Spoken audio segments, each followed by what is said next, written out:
Hi, everyone. Welcome back to another episode of Ideas Sin. My name is Denise, and I am your host today. I'm really excited to introduce Steve, who I met through our pool league here in Austin. So, Steve, how you doing today? I'm doing fabulous. How are you doing, Denise? I'm good. I got a lot of energy going. I just got a lot of movement today. So far, so Rolling good. into the thing, yeah. All right. Yeah. And so, I mean, you and I, we met through Pool League, and I had only recently joined since I had moved to Austin, which was like about 2.5 years ago. So I think I've been with the league for about a year and a half now. How long have you been playing pool for? I've been playing pool since I was about 16 years old. Yeah. Yeah, it's been a long time. That's awesome. Yeah, I started at the University of Arizona. I had an internship working there, and I found my way to that pool hall at the student union and just fell in love. And then I started at the university the next year and pretty much ditched most of my classes to play pool.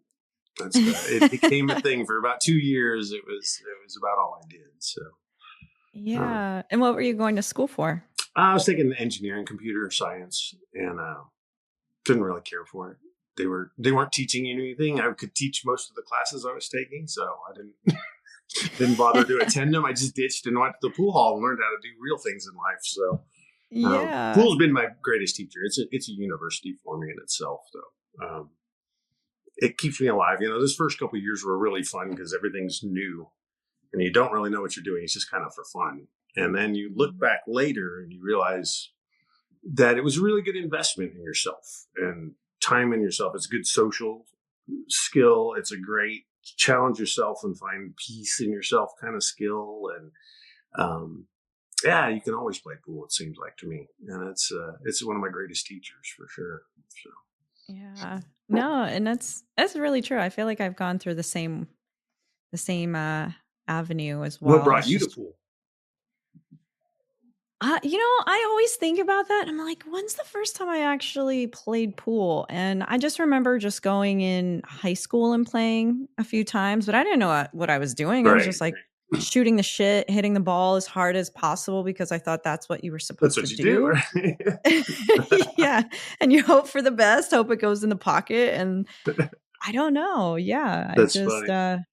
continued to play it. For some reason, it's the same thing. Like you said, it pulled me in for whatever reason. And maybe it was the social aspect, but I think kind of more of the intellectual challenge Mm, because I mean, a lot of it you're thinking of like, how do I execute the shot? What's the strategy of this? And it right. took me years before I even started thinking that way. But there was something else about it that like the finesse Yeah, the playing beauty of pool. it, just the perfect of a roll and an angle. See, to me, there's two sides of pool. There's chess, Mhm. which is the planning of the pool, where you're putting the cue ball for your next shot and getting through the whole table. And then there's the shot.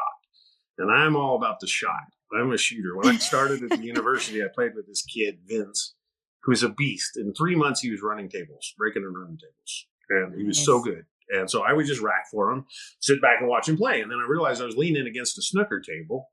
So I would just take the extra balls from the 9-ball rack and I'd play snooker and shoot fireballs in, full size balls on a little pocket while he was Nice. practicing. So I learned to shoot just straight in and just straight in. And it just stuck with me is that simple geometry of math and then the spin and throw is always so fascinating too. You know, it's a good exercise for your brain to calculate. But the chess side is still my hard part. Yeah, it is, right? Because then it's like, okay, you have to also observe your opponent and you have to start thinking about the probability of, okay, if I make this shot, what is my next shot? But then if I miss, What am I where leaving them? can I leave it? Right. What am I Yeah. leaving them? And, you know, it's that journey still going on for me now after it's been 38 years, I think. That journey is still going on for me. It's like I'm playing one pocket pool now, which is brutal. Each person gets one pocket at the back of the table.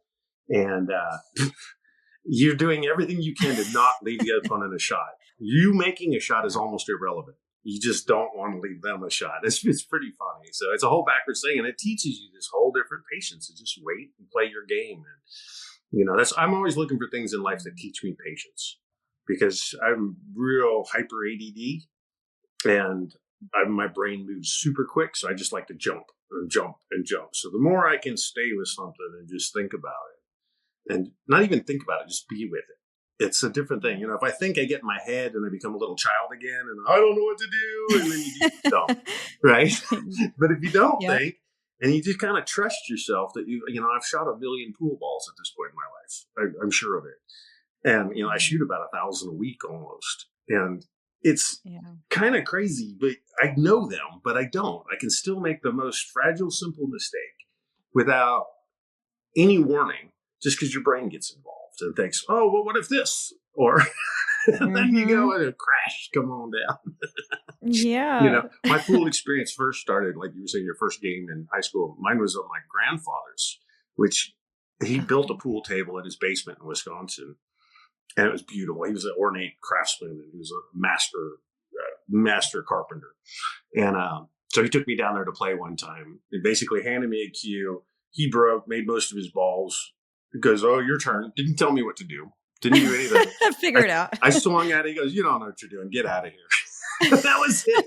That's it? That was your intro? Yeah, it was very not welcoming. So I had to overcome that a little bit. Maybe that's why I didn't find one until later. But as soon as I did, it's all right. They're gruff Germans. That's what the lineage they came from. That's really? Just go learn this on your own. I don't know how that is for you, but I like learning things on my own. I don't want an instruction manual until way after. And when I learned guitar, I didn't take lessons. I just listened, and I wanted to listen to what was in my head I wanted to do, and I just do that. And like with pool, you can see what you need to do a lot of times. I just want to learn how to do that. And it's weird. It's a different way of learning, because you can go through book after book that gives you, practice these shots, do these things. And it depends on your personality type of how you take that in, I see a lot of pool players spend most of their life in kind of this, they get good in a league and good in the range, but then the next step up is really difficult. And then to like a semi-pro, and then to a pro is exceedingly ridiculously difficult. And it's fascinating. I've pushed myself into a semi-pro area over the last couple of years, and I don't know how much further I can push, but I'm sure trying. That's why my living room is a pool table. So I know, right? I love it. I mean, would you say that trying to get over that hump is more of a mental game, or do you think it's more like physical, as in like you really have to work on like the physical, again, the finesse of making these shots, or is it more strategy, or do you think that it kind of varies person to person? I think it varies person to person, and my personal goal has always been, since I've been 18 years old, I think I learned every shot I needed to know. But my head gets scared. I get competing with somebody, I get scared of them, or I think and I miss. And so it's all mental for me. That's the whole game. And so this has been like like the last couple of years have been real focused psychology on the mental side of pool, like reading books on the mental game of pool and how to keep yourself in the game and not get scared. And if you miss a shot, to not let your past or your history destroy you, right? You can miss a shot and you're down. You could just come on down, or you can miss a shot, go, yeah, whatever, and come right back at that table again, and that's up to you. And that's that mental thing. It's like practiced yoga. You get to the table with your cue and your rhythm and your timing's all in your body. It's no mind. And it's just your body flows into the table, and it's like a stretch. It feels good, and you're down, and you just kind of have to enjoy that. And then you're going to make balls like crazy, because it's actually a pretty easy game at that point, but it's not when your mind's not. Do you feel like it's mental for you? Yeah. I mean, when I approach the table, it's like the rest of the world zooms out. I've just got into that point where it's like, okay, I'm just hyper focused on the table and the game, and everything else zooms out. And then I'll look at it, I'll assess it, and I'll think about, okay, what's the strategy here? What's the best move? What can I execute? What am I good at executing? Just because I can execute it doesn't mean it's going to be successful, But if you know you can do it, and you're not setting a stage for failure, right? Like Shane Van Boning, one of the best pool players in the world, has hearing aids, and he's pretty deaf, and he turns them off for his matches. So he takes. I mean, I would too. Yeah. Well, you see a lot of people playing headphones or put earbuds in and crank music so they can't hear anything because they're doing it. You want the world to just kind of fade away. And so he does that. And even the timers, when they're playing on like 45-second shot clocks, he ignores them because he knows his time and he knows his rhythm, but he doesn't have to hear that annoying beep beep in the background that will jump you out of your skin. So it's kind of an Yeah. interesting thing.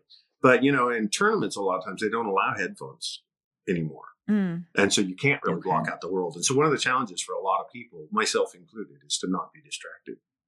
Yeah. It's pretty easy to get distracted, especially in a pool hall with 100 people in it and they're all friends, you know them all. And, it's like, hey, Yep. what up? No, exactly. I feel like that's how I am sometimes when I play is like, I get to know people, I get to talk to people, and I try to be friendly and get to know them. But Yeah, at the same time, it's like, okay, I think I've gotten to that point where it's like, if I need to hyper focus, it's like the rest of the world is gone. Like shuts the out. noises, stuff like that is not necessarily hyper distracting for me. Sometimes Mhm. I'll tune into the music and then I'll just kind of like sing and like do my little bop to the music as I go to shoot. So it's almost like I just tune into the right noises, if that makes Frequencies. sense, Yeah, you and then pick the get frequency. into flow. Yeah, Yeah. that's a super super deep insight there because Mm. there's something about that. Like if my brain has words, I don't play pool well.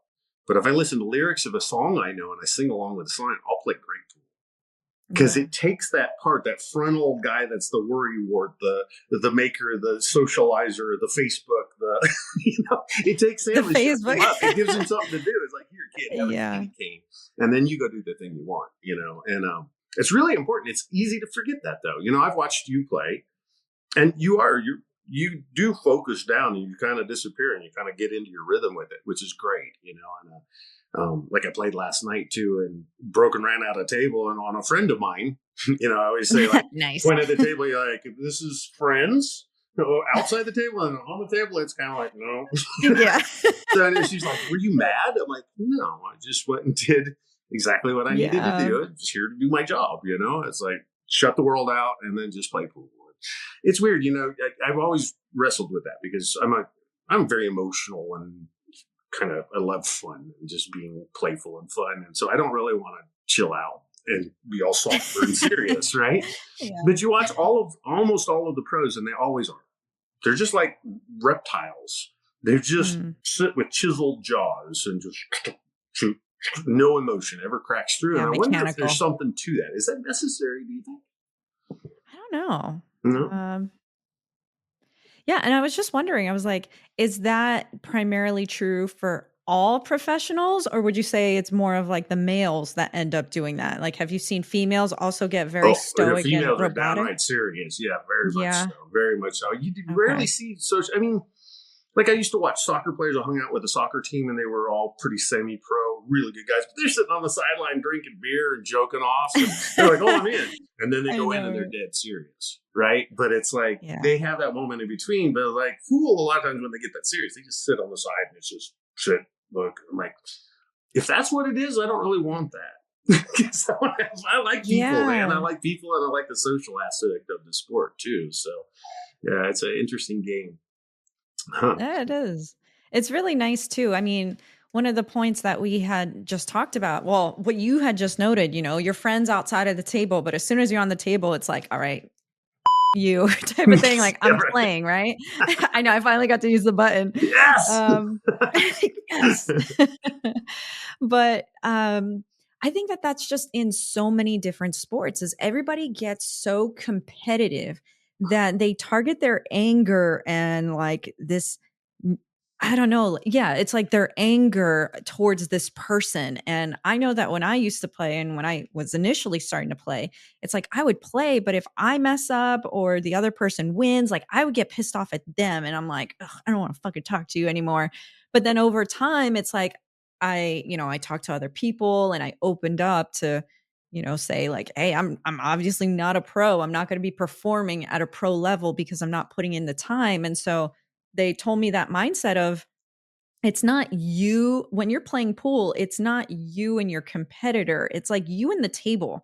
Because you can walk away, but at the end of the day, like whatever's on the table, that is your challenge. That's what you have to face, not the competitor. The Yeah, you are competitor is your not at the competitor. table. Yes, you are Yeah. your competitor, and very few people realize that. They're like, "Oh my gosh, I got to play XYZ." I'm like, so If you get a shot Yeah. and you're at the table, it's you on you. It's you against you. And it's you to keep your Yeah. mind and your flow good and and keep your business going and keep it straight. Yeah, for sure. It's that moment to Mhm. choose what you want to do. And see, I think um, like emotional and ADD kind of people, kind of like me, are more like apologetic and we feel bad if we win, Mm. kind of, or more like trying to be people pleasing in the thing. And that affects me a lot. And you said, people pouring their competitive energy into it. And I never really have. I just enjoy the Mm. shots. I just like watching shots. I could spend 10 hours sitting in here putting 15 balls up and banking, just taking bank shot after bank shot. It's so beautiful to Yeah. watch them. And when you hit them precise, they just roll in and it's so much fun. But Yeah. that's not competition. If I bring myself to like, I gotta crush this guy, it's like I'm in trouble because I get too emotional, too fired up, and then you start cavemanning and your muscles are tense and nothing works, right? It's like that doesn't work. Yeah. Yeah, nerves are weird. When you get nervous, it's a very strange thing. It's like stage fright in music too. It's like Mhm. I played guitar on stage since I'm 15 years old, so I can walk on any stage. It doesn't matter. But Yeah. I wrote a song when I was 42, my first lyrics, and I wanted to sing it. Oh, Oh my yeah. gosh, you talk about a panic moment? I sat in front of these. I went out to an open mic with my guitar and sit down. There's like 20 guitar players all waiting for their turn at the open mic, and they don't care one bit for me, but it doesn't matter, right? Mhm. They're just there for their turn. And I'm like looking out, and I'm so nervous I couldn't even start. And I told them, I'm like, Really? all right, I'm going to picture you all in your underwear. That way you feel as funny as I feel right now. And they all laughed. Does I'm it like, actually help? it laughed and it helped. And it took 4 years before I got any appreciable improvement in my amount of stage fright from singing. Hmm. And I pushed Okay. through it. But I think there's a lot better ways. There's something about engaging that competitive spirit or engaging this thing of like, I'm right. This is what I'm here to do. Right? It's Mhm. like, it's really difficult though, because I don't know. Every time I engage that, I feel like it's too much or something, or I'm being braggish, or right. Yeah. It's like Yeah, because some people do come off like that they're just like, "Yeah, I'm the fucking shit," and it's just like, "Relax, bro." I tell you what, yeah. Okay. And then some of them aren't even Relax. good, but they still will whoop your butt in pool because they have that attitude. They're unfazed. Yeah. They're unchecked. They're like, and like you said about pros, like I'm not a pro. I'm not going to put in the time to be a pro. And you can take it all very seriously, but you look around, there's no cameras because nobody's really that good that warrants cameras to be there. So you just chill out and play your game. It's really the answer. But, man, they take it Yeah. seriously. This is a very serious sport, and it's changed. When I started pool, it was all about gambling. All about gambling. I mean, I'd make $300 to $600 a week gambling on the students That's in the union, awesome. and I'd just clean them up. And it was very mean, I guess, in retrospect. But nowadays, Yeah, I people mean, don't gamble like that. There's not pool halls are not like filled with cigarette smoke and all these old sharks in suits and stuff. It's like it's just people want to have more of a good time. So the sport has evolved a bit, yeah. but the competitive nature is still there. The Yeah, stuff I'm doing definitely. with the psychology work I've been doing is I'm doing emotional freedom technique (EFT), where Okay. you actually find these things that trigger you to be nervous, and you trigger yourself intentionally. You get yourself all worked up, and then you give yourself these phrases while you're tapping specific parts of your body. And Okay. what it's doing is it confuses your adrenaline system, which is in fight or flight mode. When you get nervous, you're in fight or flight. And so you get all this adrenaline through your body, which makes your muscles go tense because you're ready to fight, right? Yeah. And so you need to get that back out. And so you can break that pattern, and they do this for PTSD too, but you can break that Mhm. pattern with tapping, just alternate side tapping of your body and thinking about the thing that's bugging you. And it allows your brain to find a new pathway to not necessarily assert a bunch of adrenaline next time. So you're not Hmm. quite as nervous the next time, and the next time a little less, and a little less. So over the last couple of years, I've come down to where I don't really react to a lot of things. That's good. It's good. And I think in a way it makes me more like it was last night, which is like the pros I'm complaining about a little bit more. Get the job done. I'm Yeah. out of here.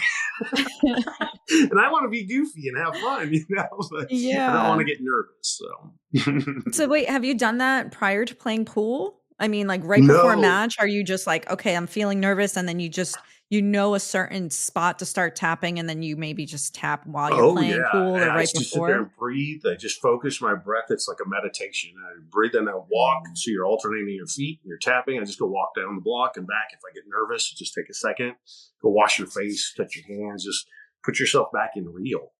And yeah, that Yeah. was my counselor that suggested that a couple of years ago. We started doing some tapping stuff on that. It's been very fascinating. I can't say that I do enough work as much as I should, maybe. But the work I've done has really paid off. It's been really nice. I'm a different human being now. I approach things, especially a pool table. And pool's been this teacher, because pool doesn't have any forgiveness. There's no forgiveness in pool. You don't go, Yeah. oh, I missed that shot, but I could have made it. Let me set it back up and do it again. Right. Mhm. And, I'm a programmer for work. So I write code. If I mess up a line, who cares? Back up, change the line, move on. Right. But Yeah, pool, for exactly. a long time, taught me you can't be wrong. You can't be wrong. Drive on. Be perfect. Just do it Yeah. perfectly. And it's like, and it, in a way that kind of affected other things in my life where it made me not want to try things as much because I'm afraid I can't do them perfectly. And you get Mm. afraid of making mistakes because they're costly.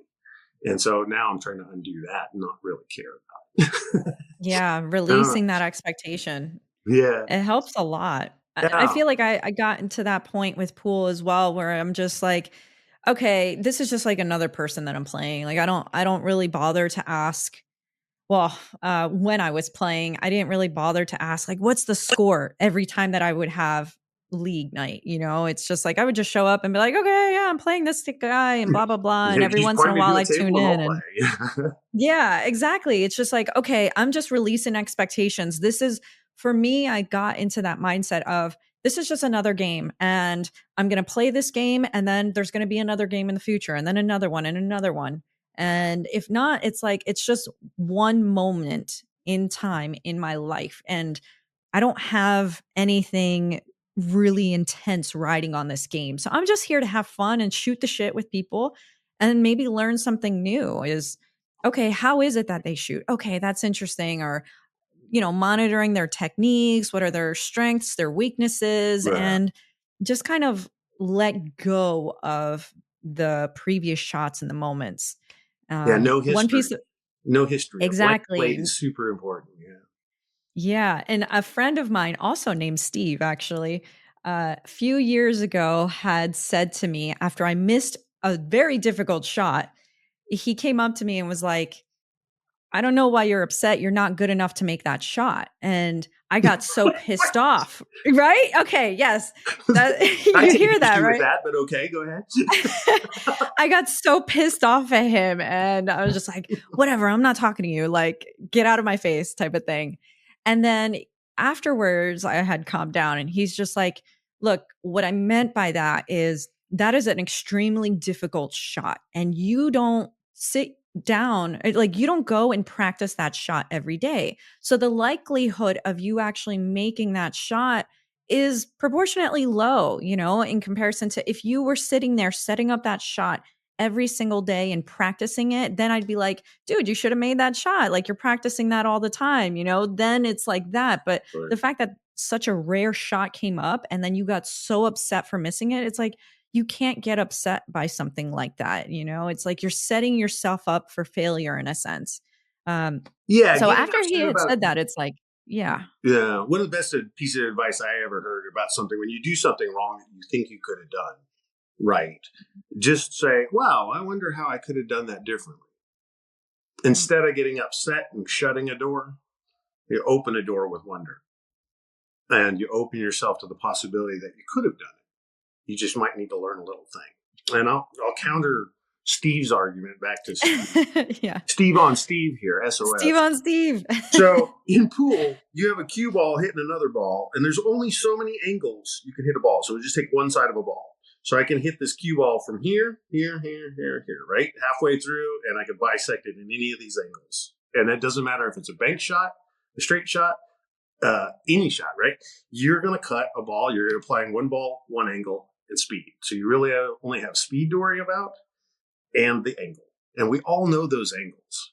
Yes, you haven't practiced that, but you've probably shot a shot just like it before. Like if you take a really weird, like feels like a hard cut and you put that to the side pocket, most people go, it's gross. They'd be scared I of it, never take know. it. Yeah. You turn that same angle toward a corner pocket, people go, I can make that ball. Mm-hmm. It's psychology of it. It's our thing. And I had a big aha moment. That was about 8 years ago playing in league. I just went, I've shot probably every shot I'm ever going to shoot on a table. I've shot so many balls. Like, there's no way I'm going to see a new shot, a new angle, because Mm-hmm. there's only so many degrees between half the ball and none of the ball, right? so, Yeah. so, like, that was a huge realization for me, because now I line up on a ball, I'm like, it's that angle. There's your angle. Shoot. It doesn't matter, right? And that increased my ball pocketing by massive amounts. Just my confidence that came with that, not the practice, the confidence and knowing you've shot a shot like that before. Sometimes you got to give yourself that booster, maybe. And that's what your teammates and friends should be doing, though. You know, you get that thing where you miss a pool shot, and they're like, oh, Steve, you know, like the really important shot in the match, and you lose the match. So they're like, oh, and they're scolding you like, wait, how about, oh, bummer, man, I'd have probably missed that too. How about we do this in love instead of like, because it is just a Monday night or a Wednesday night at a pool hall in the middle of nowhere. It's not going to matter to anything. I know. And for us, and you know, we were always giving each other shit. And that was like a Friday night after like several glasses of scotch. So I was definitely more like, oh, I should be making all my shots and everything like that. Well, But it's I just like, mean, oh, go ahead. no, I was going to say, like, I definitely understand where you're coming from. I was kind of training a little bit with another guy who's ranked at, he was like over 700 or something in BCA. Was that Weeble House? No. This was in Boston. Oh, cool. And yeah, he was telling me, you know, as far as cutting is concerned, because a lot of people are always afraid of cut shots. They're like, oh, I don't know, and this and that. And he just kind of explained it in such a way that I was just like, "Oh yeah, why should I be scared of making a cut shot? If I can picture that cut shot going into this pocket or the side pocket or this and that, it's like the same thing. Similar to what you're saying is you begin to envision that angle and then you just go for it. So now when I see cut shots, I'm always like, "Oh, yeah, I can make that even though it's like 90 degrees or something." I'm like, Yeah, I it just have doesn't to matter. cut it a certain way and then it'll be fine. But most people are like, oh, I don't know if I want to cut that or try it. And so they'll opt for another shot. But I don't know. I've learned to kind of let go of that stress and that fear of missing because it's just like, fuck it. If it goes in, great. If not, then we'll see how it Yep, goes. and they're all the same shot. They're Yeah. all the same shot. And that's, you know, that's the thing bank pool teaches you too, because bank pool you use 1, 2, or 3 speeds, and generally center ball or quarter ball cut either way. And so, like, all your Yeah. shots fall in this little nice neat box.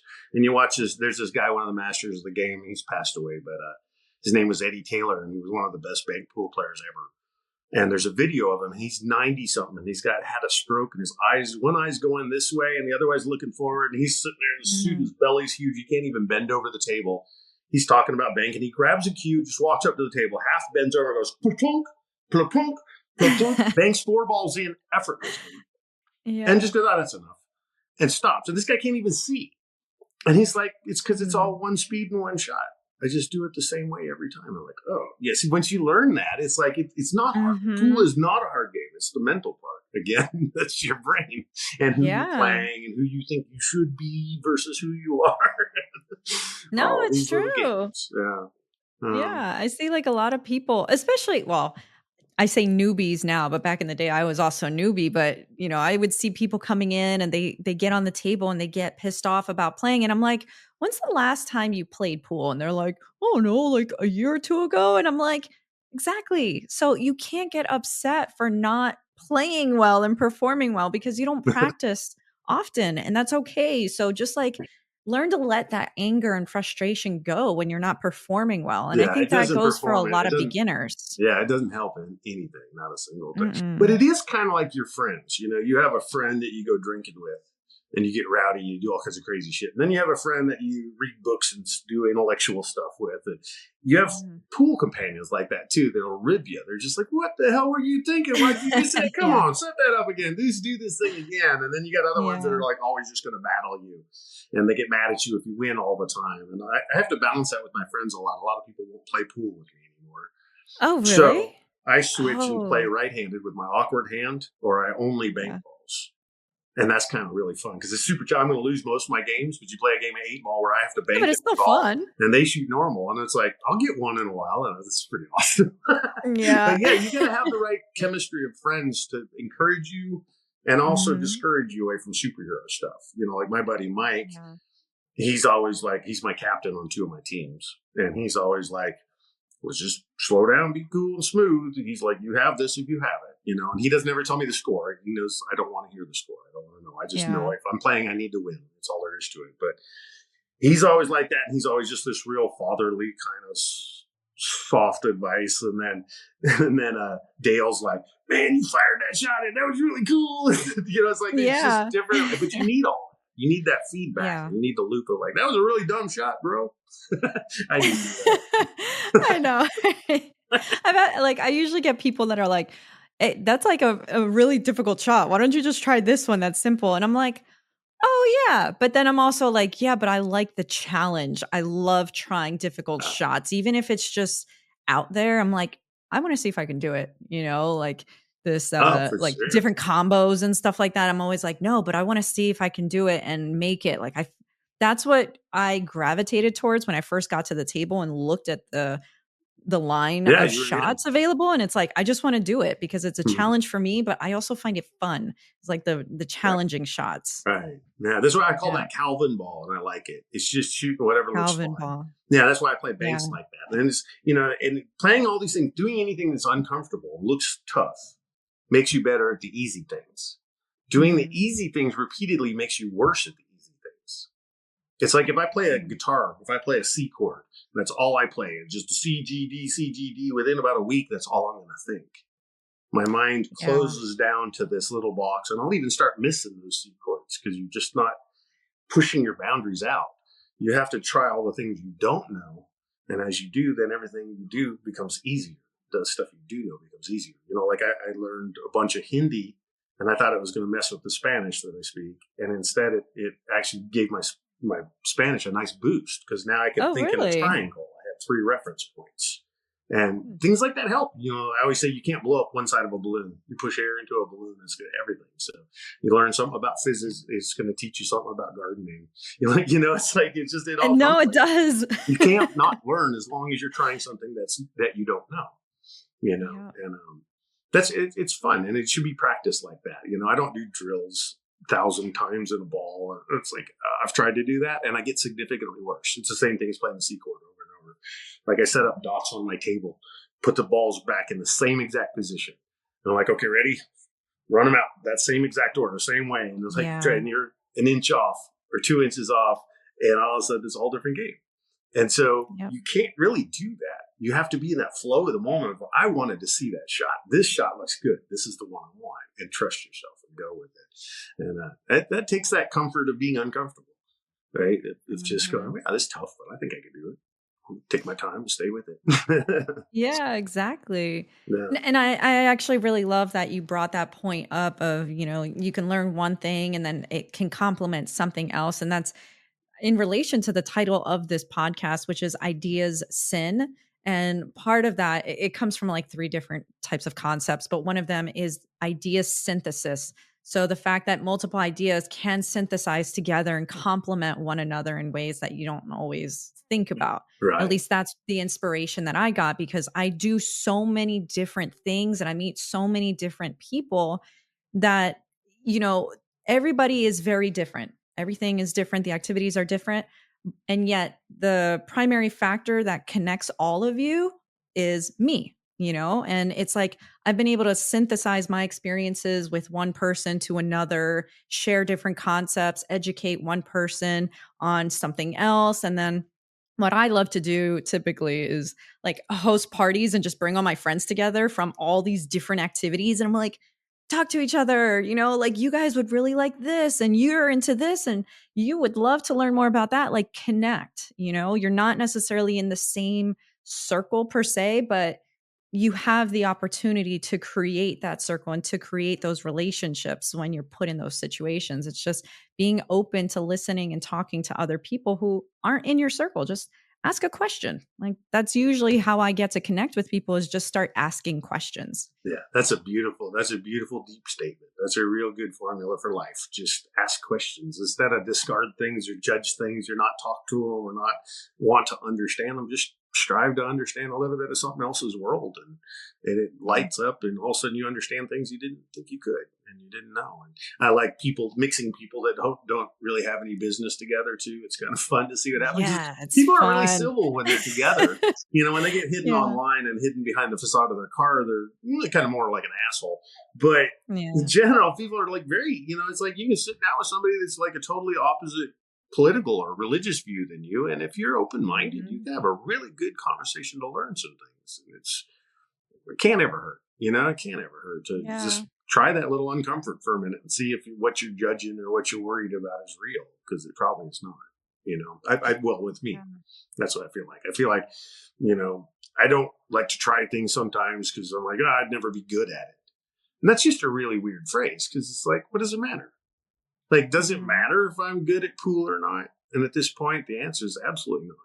But pool has taught me to be a way better musician and a way better Hmm. programmer and a way more patient, slowed down, mellow guy in my life because of having it. So each thing's going to teach you Yeah. different. It comes in all ways. So.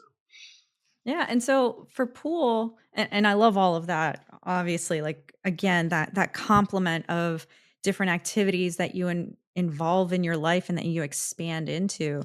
And so for pool, like how has that influenced your music? Like, do you think that, and now I'm going to get into your brain a little bit, but when you're playing pool, you obviously see a scatter of balls all over the table and you could potentially start making patterns. Okay, I'm stripes or I'm solid. So you start making the patterns to try to run out and things like that. But do you think that that could have potentially influenced your abilities in playing music or coming up with different types of, I don't know, melodies or songs or different note combinations in any way? Yeah, absolutely, it does. It does more in the live music performance realm. So what it does Mm. is it's really easy to sorry, it's really easy to sit there and pool and like rush into something. Just I know how to do this and do it right. And guitar, I've Mhm. been playing guitar longer than I've been playing pool, and so I'm like I know how to do that. And I just you get lazy and you make simple mistakes. And Yeah. pool, because it doesn't allow for mistakes, makes you take that second and just go, I got this. I've got this. And once you feel you've got it, and that I take to my code, my programming, and I take it to my music. So I look at my guitar and I can stop and listen to my brain for a second to what it's singing, and then let my fingers play what it's singing, and I can stop and hear it instead of just going to some mechanical thing that's like, oh, it goes like this, it goes like this, right? Mhm. Instead, I feel it and I'm part of it, and it's my flow. It's like you said, the world fuzzes around the edges, and now I have a clear mind though that I've trained to be very patient, calm, and clear. And then all of a sudden, you feel like a second is an eternity. So getting to that C chord is Mhm. easy because you have all intent, focus, presence of mind. You're beside yourself. You're just there. And it's presence is what it is. And all those tricks, like pool stop me, all the tricks. You just walk around the table, you touch the table. And as you're getting down to bridge, you can tap the table or tap your foot. It lets your muscles Yeah. relax. Like guitar players make that guitar face. They're doing it to keep this muscle from being tense Huh. because it'll tense up and then you're not going to play guitar if you get nervous. So instead, you move it somewhere else in your body. You wiggle your butt, pound your feet on the ground. And a lot of people put it in their face. And it's really Yeah. interesting, but it's the same thing. It's just keeping that patience and realizing what it is that's your flow in that moment and how to be your best flow of you, no matter what the thing you're doing, the activity is. I don't know if I'm describing that right, but I think you get it. No, yeah, no, I think so. I mean, it's funny because I noticed that when I start taking a shot, I start doing that with my fingers. Like I'll line up, and then it's like the one finger just like Yeah. moves, and I'm like, I don't know how this habit developed, but it's happening. And then yeah, so it makes sense though because that's like I'm really honing in. I'm really just trying to make sure my arm is loose, and it's like yeah, make sure I have a loose grip on the cue, and then just Yeah. kind of go with it. But yeah, every once in a while when I'm like focusing, starting to hyper focus on the shot, that's when I think I notice. Do you feel Yeah. like your shot percentage goes up when you're doing that? Because it is focusing your Huh. presence. It's pulling you in. Hmm. I feel like mine is way higher. It's not Yeah. that's causing it. It's that my system's working, and that's Yeah. a remnant of it. Hmm. I don't know if I was so like I'm in the right flow and everything's doing exactly how I want it to be. So that just does it on Yeah. its own. It's not if I try to think, oh, tap your finger, then I'm going to surely miss. Yeah. Yeah, But no, it does it just naturally, just like, yeah, okay, yeah, and it's I find that tabbing. when I'm doing that, that I'm in my flow. I also get my Yeah. nose gets real runny because I'm Okay. breathing really deep hot air and I'm like full of like a lot of powerful pressure, and like A when you lot of hot air. yeah, when you feel that energy, like nervousness, this is one of the things I'm working on recently. Is like when you feel nervous, energy is just energy. So nervous could be in love, it could be hate, it could be anger, it could be fear, it could be nervous. It's just how we interpret it. So you feel these bubbles in your stomach, and you're like, instead of going, "Wow, I'm nervous," you go, "Wow, I'm powerful. I've got a lot of energy right now." Yeah, and you kind of work with it, and you're asking. So my body gets real hot, and I get a little nervous, but I turn it back into a powerful. And my nose will run. I'll snivel a lot. I'm kind of Yeah. like I tense up all my muscles and then let them go to cause myself to Yeah. relax. And I just while I'm waiting on the side, that's the best time in pool is like waiting for your next turn to shoot. Because you can either destroy yourself or you can recreate yourself right there. Yeah, Right? that's You can true. sit and Yeah. breathe and go, my next shot. I can't wait till he's done. Let me get back at that table. I'm going to kill this thing. Or you go, I messed up that shot. I've been shooting bad all night. This hasn't working. I might as well just go home. It's like you choose. You choose that outcome.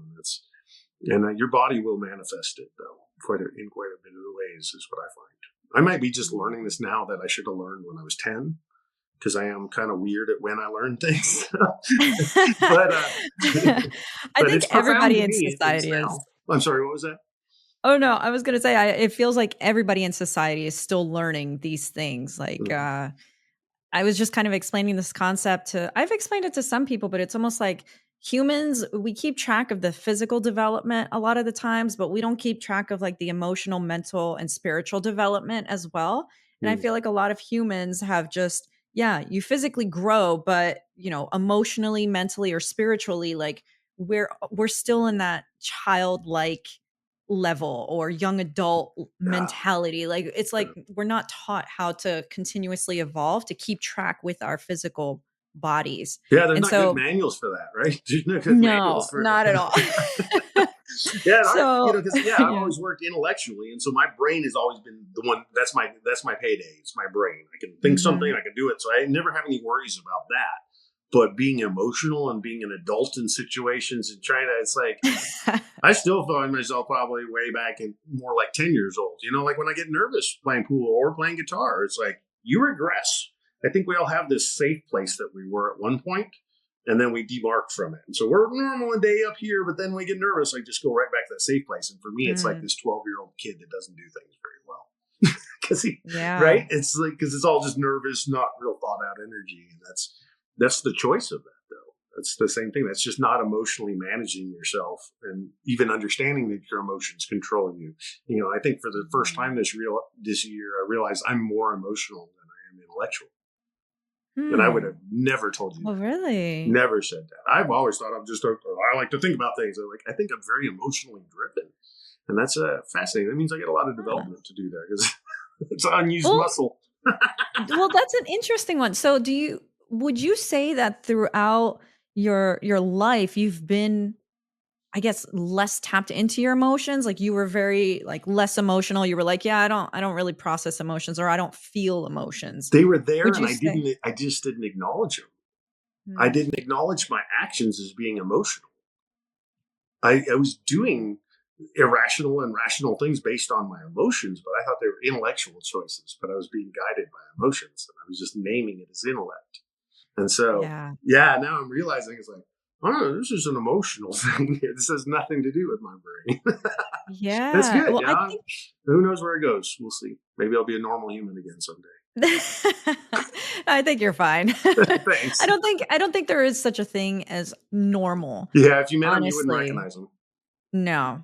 We'd be like, "What?" Are you that boring? Yeah. Is that boring? Yeah, is it boring? Because you sometimes you need those like loud outbursts of expression. Like when you see people at games, like, I'm thinking the soccer game, you see athletes, they're just like so pumped up because they made an amazing shot. And you just see them like screaming and just being like, yeah. And then you see the fans getting all hyped up. And it's like, you need to see that emotion. You have to express that emotion. Otherwise, to your point, a lot of that can stay trapped within you. And then it's like, where is that going? And how is that affecting the decisions in your everyday life? And I Uh, really feel like a lot of people are in similar situations, and maybe they can glaze over it and put on a good mask to be like, no, no, no, I'm good. Like my emotions don't affect me and this and that. But in reality, it is affecting them in some ways. Like they're just running away from the problem. It's just, it's an yeah, elephant in the room that you don't even realize is there.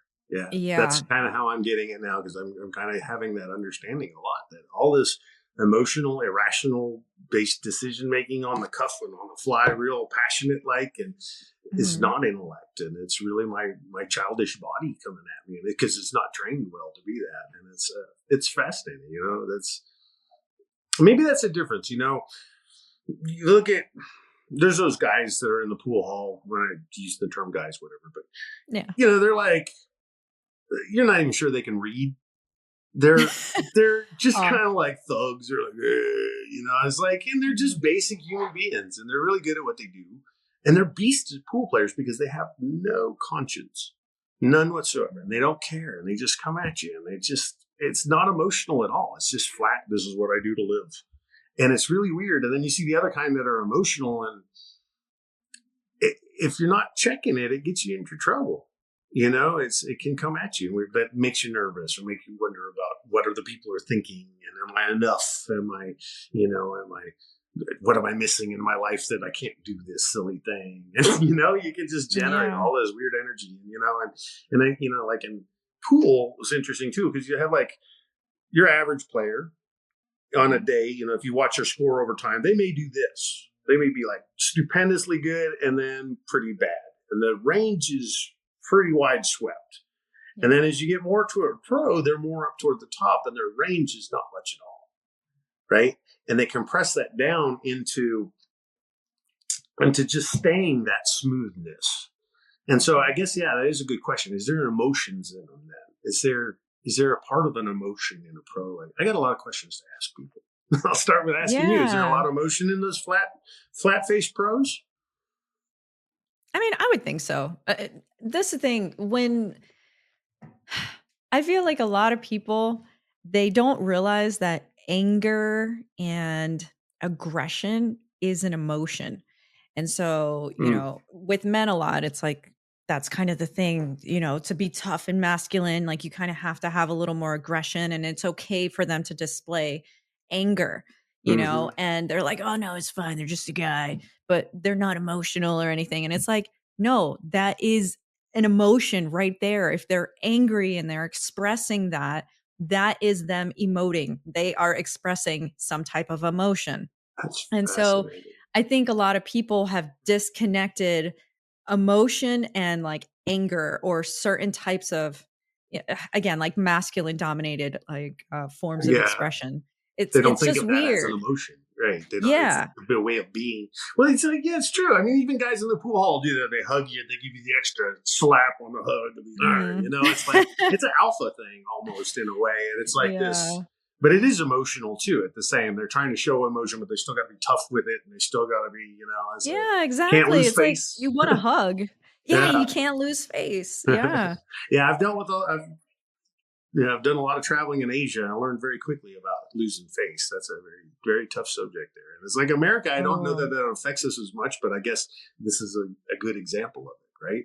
It's Mhm. saving face and being your assertive and aggressive self, and anger. Yeah, forcefulness. Yeah. It's fascinating. It is. I think, there's still a lot that we all need to learn how to balance and understand within ourselves. And it's not a bad thing to have anger or aggression. You can use that in a positive way. Hmm. It's almost like you can use that towards your passion. You can use that to hyper focus on what it is that you want to do and accomplish. Yeah. But again, it's just that we haven't necessarily always been taught how to properly manage that. Yeah. A Uh, purpose driven life to take and redirect that. And it's like I was saying, mhm, I'm nervous. No, I'm powerful. I'm angry. No, I'm powerful. I have a lot of energy. Let me manage this mhm, properly and use it for good. Right. I'm getting this energy because I need it, but I don't necessarily need to use it as anger. I can use it for all yeah, different kind of ways, right? And channel it out. Hmm. That's a yeah. good thought. Uh, And so, uh, maybe diverting a little bit. This thought just came to me though.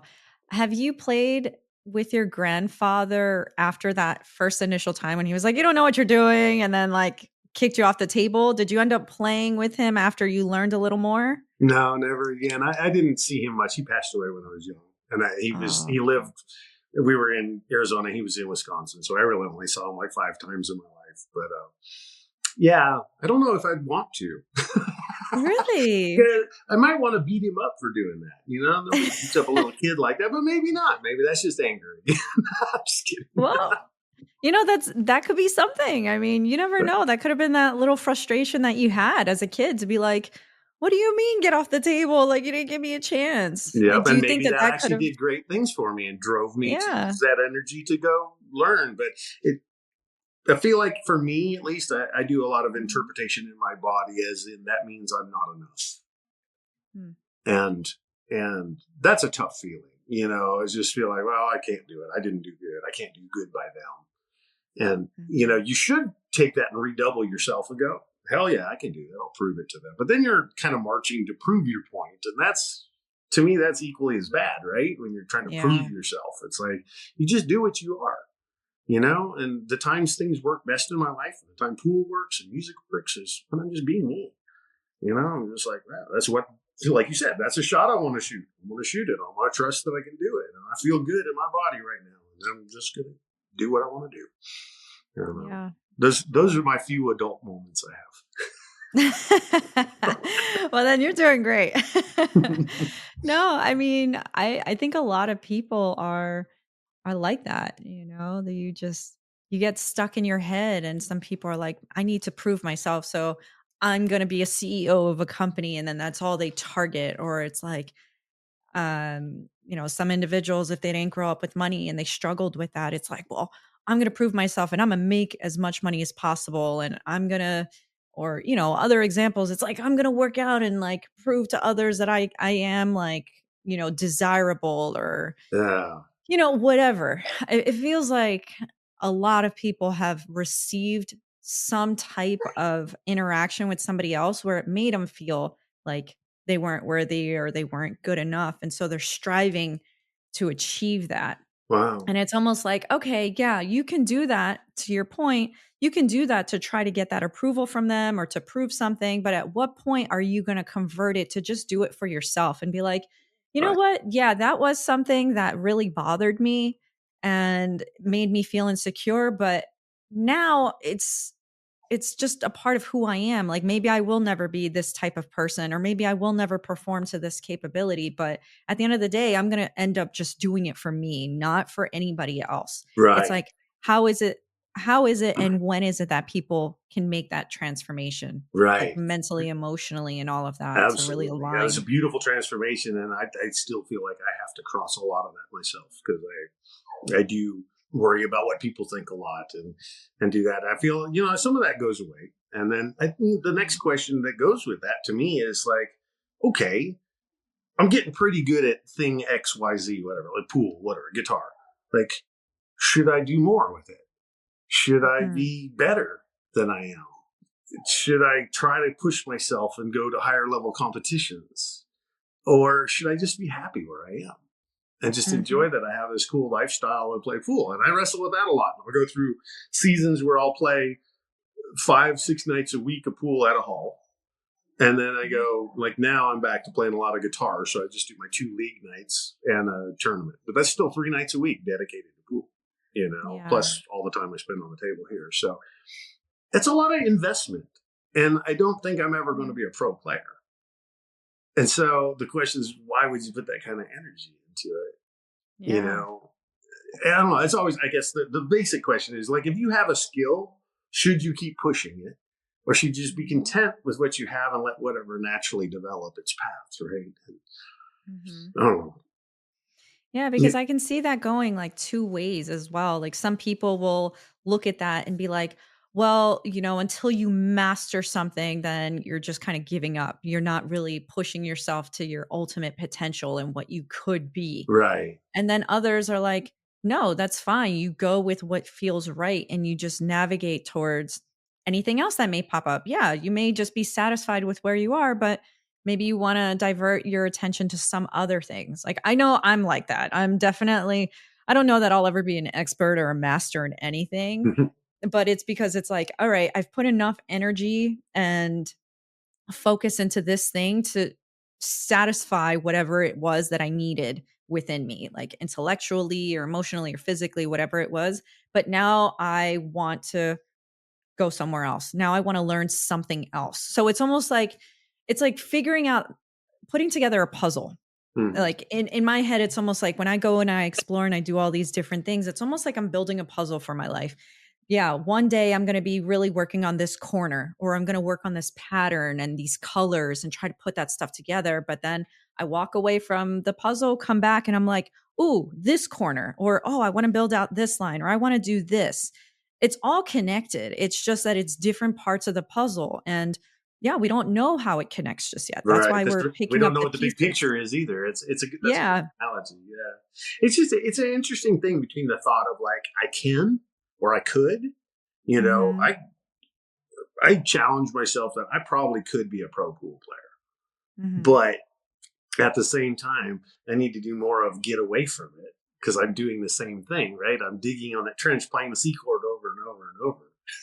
I need to Mhm. get to other habits, and it's just a balance in life of what you choose to spend your time on, right? If I did it with 20 other things, it'd probably make my pool even better than that to get away from it a bit and relax. And it's very fascinating. I don't know.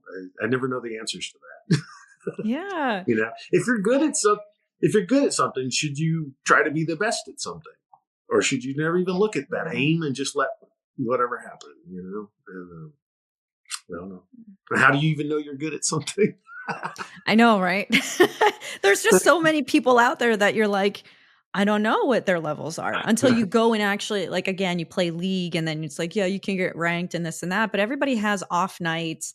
Everybody, you experience those flows. So you're not really always getting an average, I guess, Right, of everyone because not everybody on one team is ever playing on a given night unless there's like rotations and all that stuff. But not, right, well, we don't need to get into that. But, on average, it's like, well, you're not always playing every single person in the league. So how can you truly know if you are better than every single person? right, You right. don't know. Like, yeah, you could in anything. You could do something that is pretty fabulous, but does that mean Mhm. that you could be generally fabulous in that area or whatever? Yeah, it's kind of interesting. Yeah, and you can't Yeah. benchmark against other people. It's really, I guess, yourself. It's Mhm. your feeling. Am I satisfied with what I'm doing? Is there another level for me that I could be trying to reach for and just be satisfied with that? I guess would be probably the best peaceful way to deal with that. Yeah. Yeah. Because I think it Wow. has to be peaceful. You can't just go. And I did that for a while. It was like 10 years ago when I kind of got. I was out of pool for a little while. I played weekly or once a month kind of thing. But then I really got back to it. It was like in 2012. My buddy got me back into it. Got me to join my first league, and Yeah. so I got on. I want a high score. I want to score. I want the highest score in this room. I want to beat Yeah. everybody in this room. And I was really competitive for a little while there, and then I realized that it's like there's too many factors involved in that, and that I might not be Mhm. great enough to be that, but I might be. But then my mind. So now we're back Yeah. full circle. So I started working on my mind. Well, that's awesome. It's a good journey. Yeah. No, it is really good. I mean, and to your point, yeah, you can go full circle and it's like, okay, you could be pro, but do you want to be pro? And what are the sacrifices that are going to have to come with Right. trying to achieve that? Right. Because who knows, you might have to cut down on your music a lot and that's something that you genuinely love and enjoy. So is that something you're willing to sacrifice to get to that point? And Yeah. then once you're at that point, how long are you going to let that go for? Are you just going to be like, I just want a taste of the top and then I'm good to get off the Yeah, elevator. just a year's fine. That's fine. Yeah, Well, I did just the same fun. thing because I was pro in music for a long time, and I even quit my Mhm. job in 2010. I quit my job and sold a house I had, and I bought a recording studio. And I set up and ran a recording studio, and I was in 5 Oh, bands nice. and playing, and I didn't make shit for money, and I ate a lot of ramen noodles because they're cheap. But Yeah. I did realize that there is a level that I'm not capable of in music, and that my Mm. balance of music for me is it's a meditation for me. It's a ground. It's like just to pick up a guitar and play. It's like the whole world goes, like you said, it just fuzzes out. It's gone, and that's beautiful. And that right there is the thing I need. And my brother, on the other hand, who plays guitar, will only play if somebody's listening.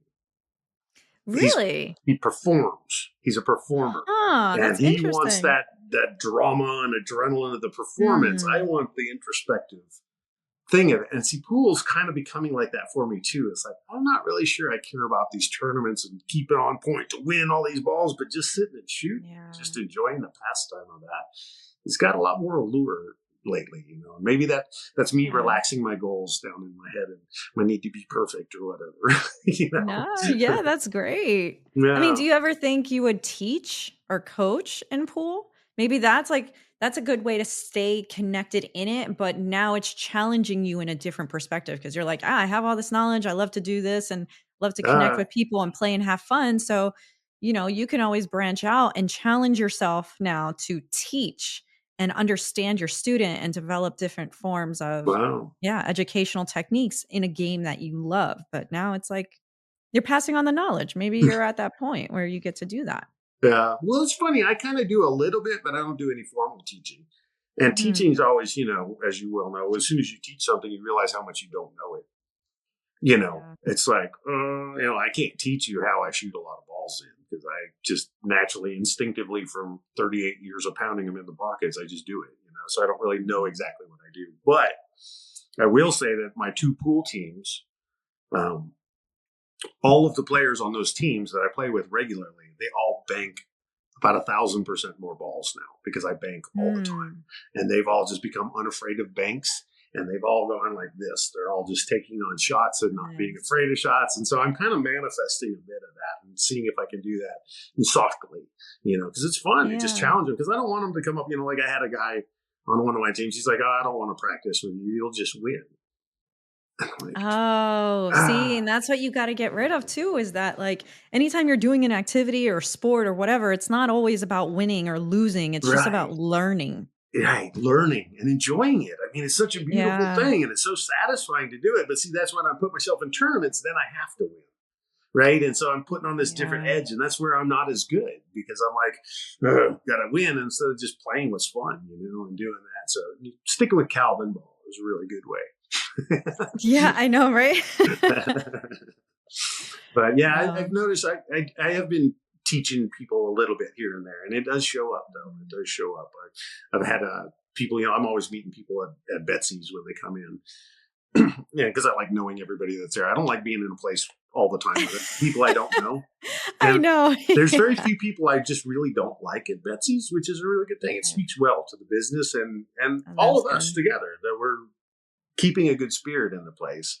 And so, like, I'm always meeting new people in there, the kind of beginner pool players, like, hey, can you show me some tricks? I'm like, yeah, sure. So we sit down and show them how to bank and teach them how to make some balls. And yeah, it's helpful. It's fun. I don't know if I could teach more than that. That's a good question. It's a good challenge card there. Listen Yeah, to and that one. sometimes it's like you need a beginner to ask a very basic question to really knock you down to like, "Oh, wait, I'm back to the foundations. How do I explain this? How do I do this again?" Mm-hmm. I don't know, I feel Yeah, like that how can did I do help. that? Yeah, how did I do that? How did I know? Yeah, That's a tough I question. How don't did I know. really know that? Is that like a thousand Mhm. times experience? Is that just something that came to me? Is that something I read in a book? Do I know it for a fact? If I do it 100 times, is it going to do the same result? Yeah, exactly. With me and Yeah. my brain, I get bored after the second time. I really, Mhm. like playing music. If I play a song, I play it once, like to go record it is a nightmare for me because you have to play it a bunch of times. And to play Yeah. it twice back to back, the second time I'll make a ton of mistakes, and the third time will lose all of its feeling. because it just Mm. becomes repetition and you're no longer in it. It's Mhm. drills, and that's just not why I play music. So I fall apart there. And like Yeah. pool, I guess is about the same thing. When it gets intense and you got to do all these drills and play, you have to win. It's like I'd rather go have some fun. I Yeah. guess that's good. That's good self advice for myself is Mm. be aware of that because that'll give me more enjoyment from the game. Not Mhm. have to be the competitive side of it. So, what Yeah, about and I you? think You're not playing pool right now, are you? no, I took a little break. Yeah. Yeah, I mean, there was points where I was in like 3 or 4 leagues. This was in Boston. This is before I came over here. And then, yeah, recently I just decided to take a little break because there's other things that I want to pursue, uh, like this podcast, and then just some other creative projects and endeavors. And yeah, so I'm just like, I have my pool cue. I love it. I still love playing and all of that. But I'm just like, I have hit a point where it's like, yes, I love playing when I'm in that moment, but I've lost the drive to be like, yeah, I want to go. Like, I want to go Mhm. to the pool hall and I want to stay here. I got to that point where I was like, okay, I got league tonight. All right, let me just go and play. And in my head, I'm like, oh, but I have all this other stuff to do, or this other stuff is happening. And my focus was elsewhere. But then when I'm there, obviously, like I love connecting to the people. I love all the friends and my teammates. And when I play the game, I'm in it.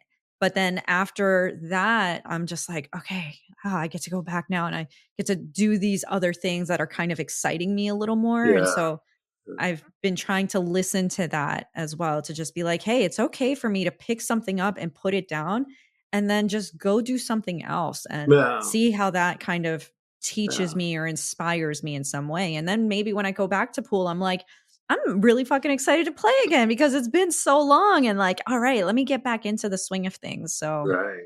Yeah, yeah, for so sure. we'll And see. that circles right around to your jigsaw puzzle. You touch on different parts and they're Mhm. all kind of growing you up in life. And yeah, and it's when there's time for it and that's what you want. That's a good thing. And touching on all the different things is never going to hurt you anyway. It's like trying all your new stuff. Speaking of which, tracking has been coming up everywhere in my life. Like, Tracking, like wildlife yeah, tracking? yeah, just like Yes. animal tracking and signs and tracks, which I've always watched when I'm Yes. walking and hiking and stuff. I'm always watching for signs and stuff, but it's been popping up everywhere lately. So thank you for that. It's kind of fun. Ooh, Right? okay, We get, awesome. it's like you can cloud out your consciousness and just not have things you're aware of because you Yeah. just chose to ignore them. But Mhm. all of a sudden, a couple ticks and it's right back in your field of view. It's like a word you haven't ever heard before, and then you hear it once, and then you're guaranteed you're going to hear it again within a couple Yeah. days. And you'll be like, oh, there's that word again. It's like it's waking you up that there's a different Yeah. possibility and a different thing out there that you might be forgetting about. Mhm.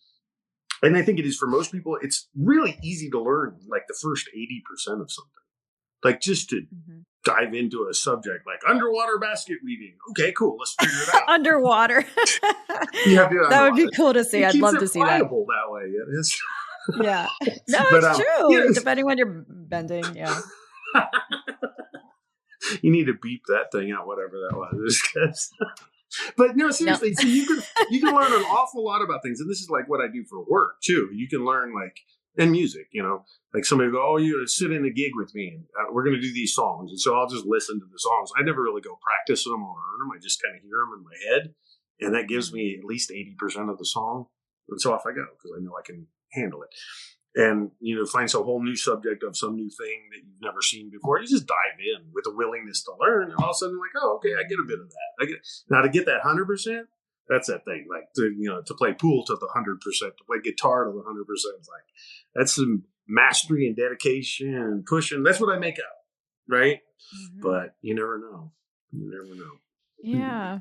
I mean, it's kind of back to that so that book that I had brought up a while ago. I'm not sure if you remember, but it's Hunters in a Farmer's World or something like that. So again, Yes. the farmers are the ones that they love repetitive things. They love consistency. They can do the same thing over and over and over again. And it's like, great, they will be the ones that are the masters, but the hunters are the ones that are going out and exploring, seeing what's available, checking out different resources and gathering information to bring it back to the tribe, to bring it back to and their improvising all the circle or their time. mind. It's all Yeah. improvisation. You're flowing by your instincts. You're using a Mhm. whole different half of your brain instead of the instincts of like farming and stuff is not instincts. It's just knowing when to do things right and doing them well. Right. That's Yeah. fascinating. It's a huge division in humans, but do you think all humans have that?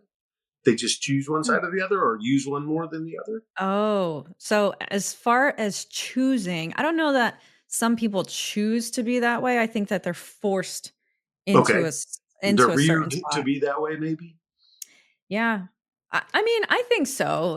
When Yeah. we look at like society or even our school system in general, it's very like sit there, consume this information. And, it's just like a very blocky thing. And it does not diversify the material for all kinds of kids to learn, because you have like spatial learning or you have visual learning or auditory learning. But Mm. unfortunately, a lot of schools are not accommodating that for most of the people. Everybody learns differently. And, unfortunately, I think the education system is kind of failing like certain groups and stuff like that. And, we Oh. would probably benefit from a much more like bountiful society if we did diversify the learning and, um, yeah, focus it towards what the individual is Yeah, and I best at think you learning train at. that hunt. Yeah, you train the hunter and you train the farmer. My Yeah. sister always wanted to do a school of just non-powered things like rolling Mm. pins, saws, hammers, just basic carpentry, just life things that you Yeah. do with no power, no nothing, just so you can understand the basics of tools. And then, the hunter thing, I think most pool players have to be hunters at least to some degree, because that's what you're doing. You're shooting a ball. It's just like taking a deer home for dinner. It's what we're doing. We're hunting. And that's why, to me, the cue ball's hard, the after the shot. Because, like, I already shot my deer. I have dinner. What do you want? Yeah, right? It's a bad analogy, but a good one, too, at the same. And also the fact that, however umpteen million years of evolution that brought us to here, we didn't shoot a small number of animals. And as hunters, we've always been very efficient. That's the reason we're here, because we ate. And so Yeah. pool is trivial compared to that. Like a deer in a blind and a bow that's a highly inaccurate instrument because it's handmade out of some, ash tree lip. It's like, Yeah, those are and hard to make too. still able to eat. Now you put a perfect light and a perfect pool cue and a perfectly round ball, and you better be able to shoot that thing where it comes. I know compared to that, yeah. Yeah. Yeah, Oh my my buddy god. complains when he comes over. He's like, "I don't like your lights." I'm like, "Well, I'll turn them You off like the then. Let's just play in lights? the dark. It'd be the same. It doesn't matter." He's like, "You can't play in the dark. Let's just do it. I don't care." You can get glow in the dark balls, like or like you can go paint them and then you can have like UV Wow. lights. Like, so if you want to start business on that, I think we would There you like go. Well, it'd be I popping. have a set of blacklight balls. I don't have my light set up now, but I have a set of blacklight balls, and I used to have blacklight Yeah. floodlights above the table, so you could turn it into Tron mode. And you put glow in Yeah, the that's dark tape cool. around the table, so everything's like glowing, and the balls are. It's really kind of fun. Yeah. Definitely a little different than pool, but it's fun. That would totally be my setup. I'd have like a regular time and then at night it's like, "Oh, we're about to have fun." Let's Playtime. set the That's great. vibes. Yeah. That's great. Playtime. Got to activate the hunter for Yeah. sure. No, seriously. But I think it's great that, you're identifying the best way that you absorb information, that you learn, that you are, progressing in pool in a completely different way. You're identifying things within your body and your emotions. And with music, you realize like, yeah, I feel it, and when I play, again, to your point, like, yeah, as soon as it starts to feel like a drill, it becomes less authentic. Yeah, it's And not I think a interesting. lot of people need to just tap into that. Just do something for the joy of it. You don't have to Mhm. produce something. And I think Yeah. that's kind of like what the US unfortunately has is everything has to be like some type of production or you have to make money out of it or you got to do this. Like It has to be it's like we big. can't Yeah. yeah, it's like you can't just do it for the joy of it. And it's like, dude, live your life, have fun. Like, who cares if it's not perfect? It's not perfect for you, maybe, but it might be perfect for somebody else who would Right. have maybe no idea how to do something or Right. even like know how to build it or enact, whatever it is that you were doing, Like I've had to remind myself of that too, to just be like, Uh, this podcast, it's like, oh yeah, I want it to be great and this and that. I don't know. I make mistakes all the time. I stumble over my words. I say things. I cut people off randomly when we're talking. Like, I have a lot to learn, but I'm trying to have fun with it. It's just like, Yeah, oh, fuck it. you're super intelligent and very interesting and good conversationalist, so I wouldn't worry about it because you're doing a great job. So it's fun. No. Well, And that's thank a nice you. thing, you know. The that just was sparked on a thought there about pool versus music. So music and emotions. All musicians get emotional when they're playing. Well, no, that's not even a true statement. But some musicians get very emotional, and some are very repetitive. And I think it's that way in pool too. And in pool, you don't have a way to express your emotions, and that's why people get angry or that alpha Mm. thing. Whereas in music, you can become manic or horribly depressed because, like, if you write a sad song and then you have to perform it 100 times, you're just reactivating that emotion again That's every time sadness you every perform it, right? time. So my other choice would be just recital. They just play these notes, which I never want to do, right? So it's Yeah. emotional. But in pool, I have to turn off my emotions or take them way down. And it's like, that's a very interesting thing because it is more the drill or just the repetition thing to keep the pool in there. I don't think I Yeah. really thought about that before.